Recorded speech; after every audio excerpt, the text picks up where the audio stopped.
Hi, sixth graders. We're going to learn about graphing data.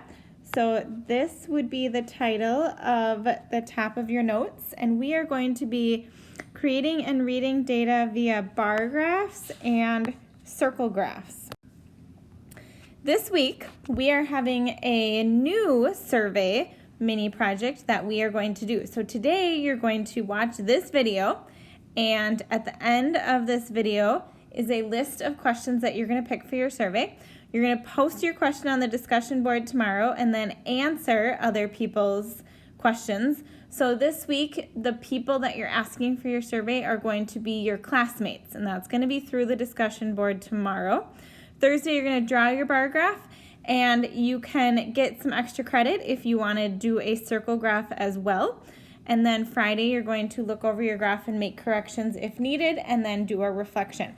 So remember to keep checking the updates every morning that I post, as well as the folders every single day for more details on each task for the week. There's Zooms all week for questions, which is the best way to get your questions answered. Tomorrow, Wednesday, the Zoom is going to be at 10 o'clock instead of the usual 1 o'clock time. Thursday will be at 1 o'clock, and Friday will be at 10 o'clock and 1 o'clock. And then the math Zoom game is going to be on Thursday this week. So in the notes on Thursday, in the folder on Thursday, will tell you the details of the game, which I'm not exactly sure what the game is going to be yet. And it will most likely be at 12 o'clock, probably just one game at 12 o'clock on Thursday. And then the entire project, this entire survey, is due or needs to be completed by the end of the day on Friday. But if you keep up with each daily task, it is not going to be that much, and it is totally doable for you to keep up. So make sure you're checking the folders and doing the tasks for that day. All right, so why do graphs exist? Well, it is often easier to read data and to see representations of data in a graph rather than in a text or in a table. And you don't need to write all of this down. I will let you know which parts of this video you should write down. You may want to go back to the previous slide and take notes on the Zoom times and all that stuff if you would like to. So if we look at this table, and we can see that if the question was, what is the nicest fruit? Okay, if I look at this table, it will take a little bit longer for me to read and look over to figure out, well, what was the most popular fruit? What was the least popular fruit? Instead of looking at this graph where I can see right away that blueberry was the nicest fruit. And then it looks like apple, orange, and then kiwi, and then banana, and then grapes being the least favorite fruit, or the least nicest fruit. And I can even see that blueberry, if I go like this, that 40 people said nicest fruit for blueberry. So that just shows that sometimes graphs usually are easier to read than a table. A bar graph, so I want you to write down the word bar graph, are used to display categories of data. It's one method of comparing data by using solid bars to represent unique quantities. So you could write just this down for your definition. There's going to be a few other examples of bar graphs, and I would like you to at least pick one of the examples to write down in your notes for an example of a bar graph. But we can see that if I look at the bar graph, I can see that these textbooks were used in collecting data. This is how many pages, and right away I can see that it looks like science has the biggest textbook compared to the health, math, and history books that were compared in that survey.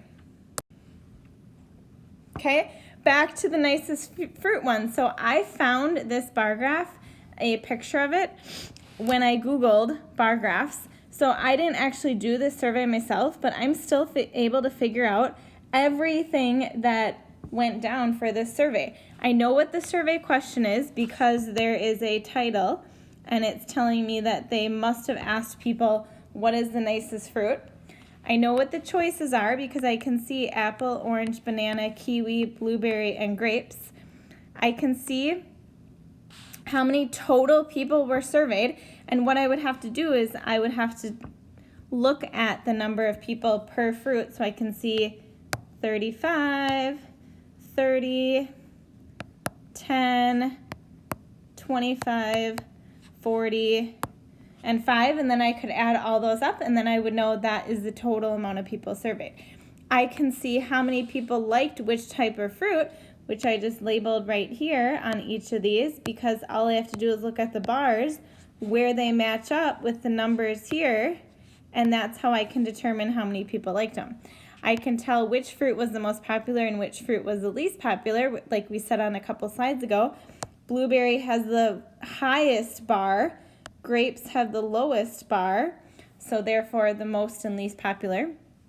And then the different colors keeps it looking neat and looking organized. So again, a bar graph has so many details to it that we don't even have to do the survey and we should be able to figure it out. So all of the bar graphs that you are making, I should be able to look at your graph and know exactly your question, how many people you asked, and all of your options. And then you also want to make sure you have your labels on the side here.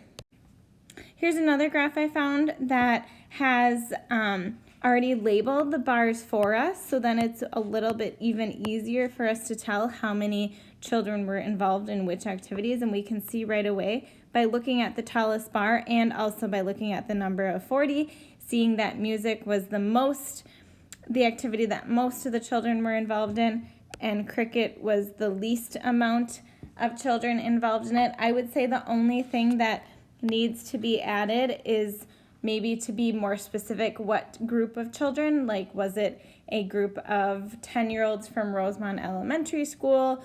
Was it a group of 40-year-olds from, somewhere else? So we need to make sure we have a title and we're specific who we asked and exactly what the question was. I'm assuming, because it says activities, that's what they're involved in, but maybe it was what their favorite activity was. So we want to make sure that we're specific, but it's nice and labeled here with the numbers. It has all of our options and it has nice colorful bars. If we look at this example, what is the best color of Starburst? So, and I'm going to draw my bar graph. The very first thing that I would do is I would make a title for my bar graph. So I could either write it as a question, what is the best color of Starburst? Or we could just say, best color of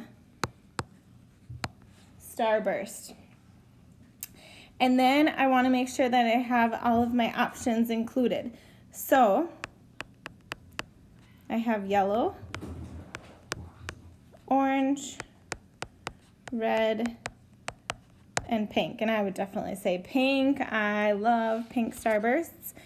And then I look at my numbers, and my highest number is 10 and my lowest number is 3. So that means I need to decide if I'm going to go up by intervals or if I'm just going to go up by 1. Because let's say I was going to do a survey and ask 100 people and 70 people said something. I don't want to sit and do 1, 2, 3, 4, 5 all the way up to 70.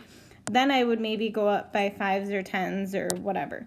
But here I just need to go up till 10, but I think I'm still going to go by 2s. So I have 0 and then 2, 4, 6, 8, 10. I'm going to label it.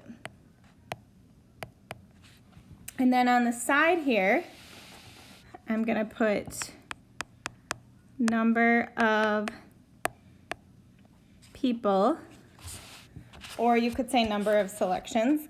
And I only have a few different colors to choose from on here, but I would maybe actually take the color for this one and make the bar, the same color as the choice. So for yellow is 4. So I would do my bar like this and then color it in. And then orange is 3, so then I would go in between 2 and 4. Red is 5, so I'd go in between 4 and 6. And then pink is 10. And I would go like that. And then yellow is 4, 3, 5, 10.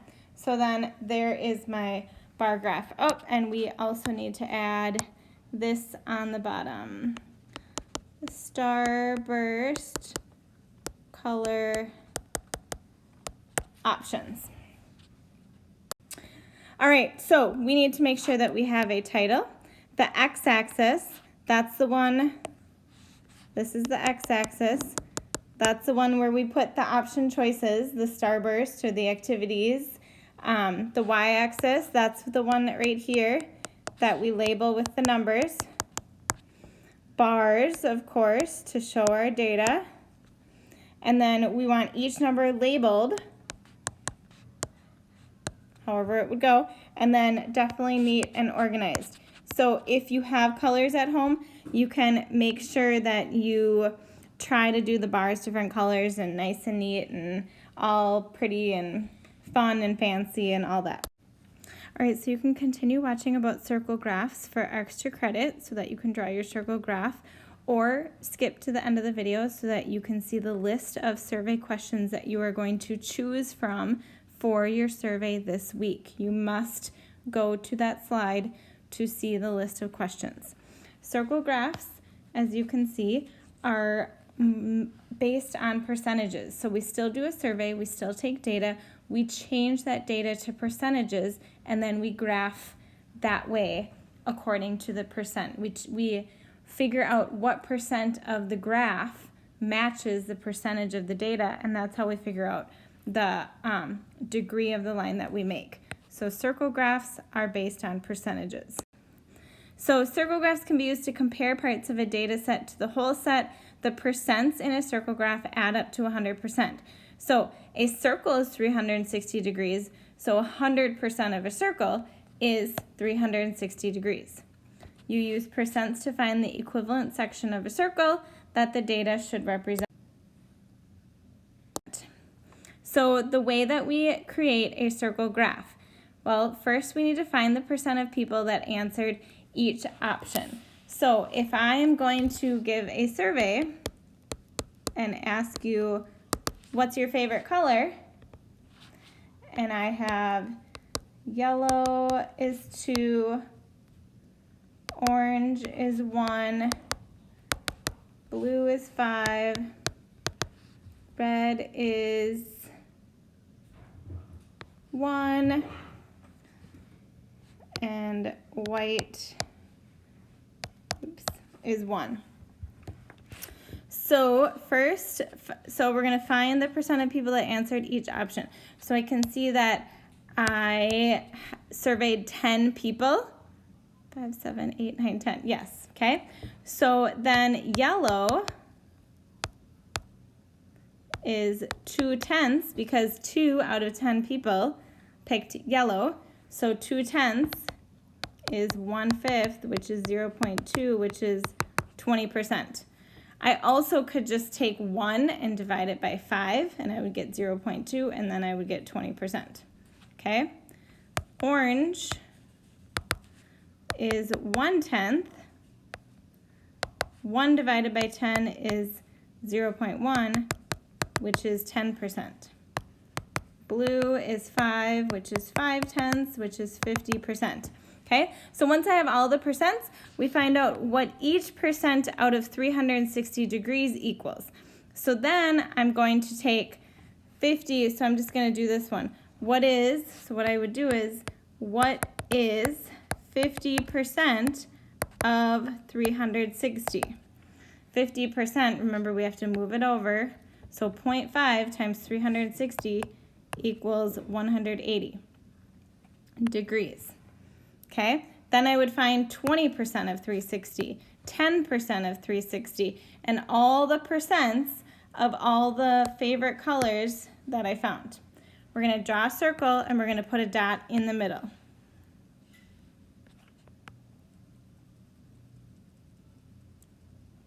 Okay, there's my circle, there's my dot. So 50% of 360, that one's pretty easy, is 180 degrees is a straight line. So that tells me, and I already figured out, that 50% of people said that blue was their favorite color. So that's going to be 50%. Okay?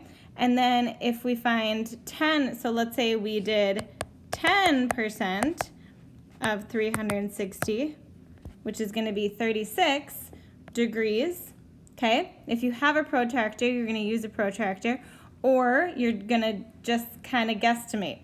So I go back to my dot, and if I go like this, this is 90 degrees right here. That doesn't mean I'm going to use it as 90 degrees. But then if I go like this, and I would be using a pencil because then I can erase some lines. So then right here, I know that that's 45 degrees right here. So 36 degrees is going to be about right here. So that's 10%, and that's going to be my red. Then I would go and I would erase these lines.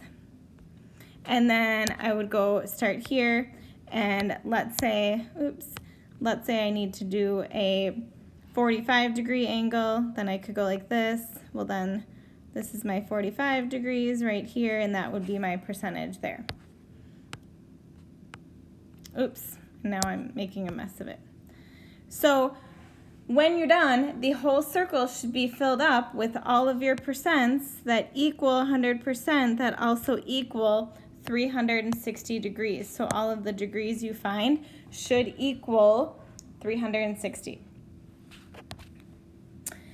There is another video right here that you can watch. I didn't make it. It's just a random video that I found on YouTube that has a really good step-by-step of how to create a circle graph. So you can watch that if you are interested in doing your circle graph for extra credit, or even just trying it because it's always fun to learn something new and to challenge yourself. Also, the link to that video is on the slide in Classkick as well. All right, so here's a list of questions that you are going to choose from for your survey. So what you're going to do is you are going to pick a question that interests you, that you are wondering about, or that is something that you are interested in, and you are going to pick 5 to 6 options, most of them are 5, that your classmates will choose from to answer. So then you're going to post the question on the discussion board tomorrow with your options, and people will respond that way. So if I was going to say to pick favorite subject, I would say, what is your favorite subject out of math, reading, science, Minnesota Studies, and English? You could even write it as a question just like that. And then you're going to collect your data based on those 5 options of what people say. Okay?